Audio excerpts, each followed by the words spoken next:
Outliers by Malcolm Gladwell is a book that explores the hidden forces behind successful people. Gladwell shows that as much as talent and hard work are responsible for many of the success stories that we see and hear, there is much more to success than meets the eye. A bit repetitive, so you can skim some parts, but overall great lessons. What are outliers? Outliers are people who stand out. They are the top athletes, businessmen, billionaires, innovators, professionals, educators, scientists, and politicians. They are the definition of success. The ones that everyone looks up to. Part 1: Opportunity. The Matthew Effect. The Matthew Effect: advantages tend to accumulate over time.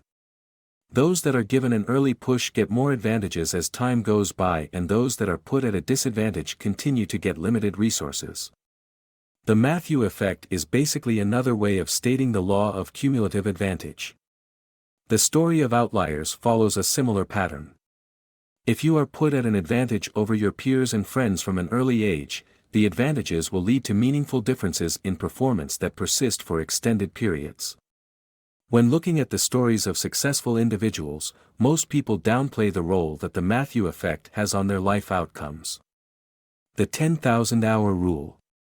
The 10,000-hour rule: it takes about 10,000 hours of deliberate practice to become an expert at anything.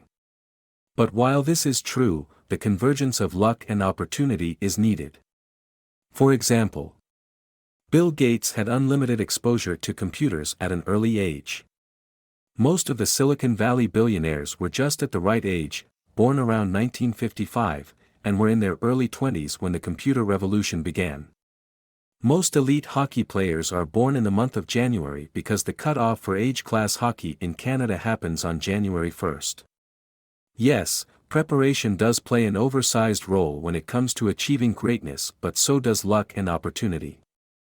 If you discount the role of luck and opportunity when retelling success stories, there are consequences for society, including prematurely writing people off as failures. The trouble with geniuses. Having high intelligence, IQ, does not automatically mean that you will be successful in life. Above a certain IQ range, there isn't much difference in performance. There is a threshold for achieving in a particular area. Once that threshold is achieved, the influence of grades and IQ scores lessens with time. The role of upbringing.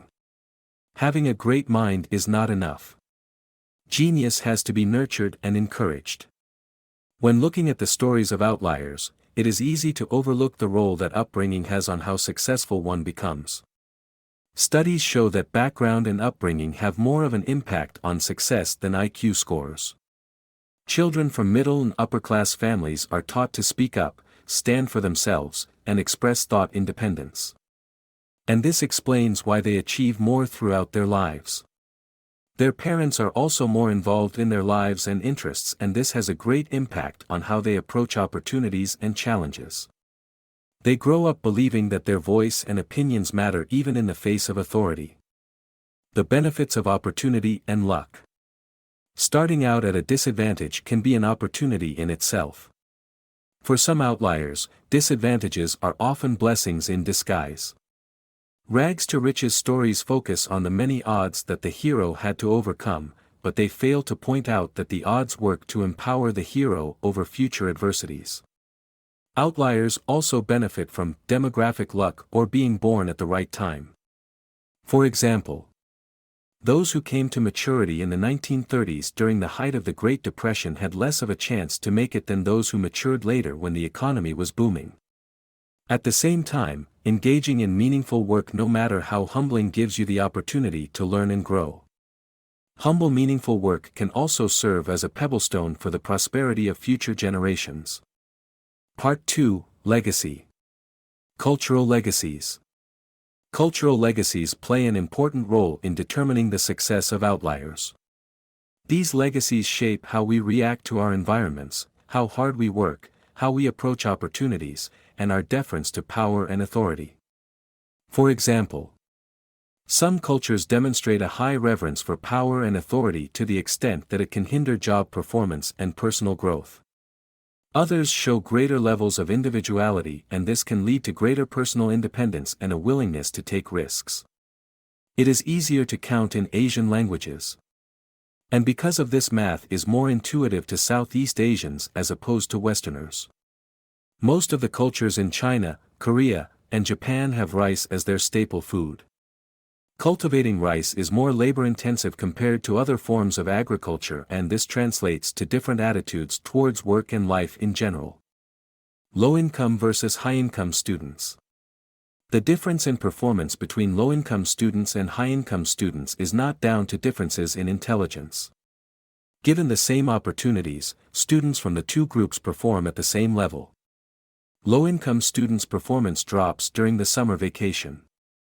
Their reading levels drop and their maths grades go down, suggesting that the home environment has an oversized effect on school performance during the period. The length of the summer vacation also has implications on how well students perform. Students from the Asian countries of Japan and China have longer school days and as a result have better reading and math skills. With proper instruction guidelines and interventions, it is possible to bridge the gap between low-income and high-income students.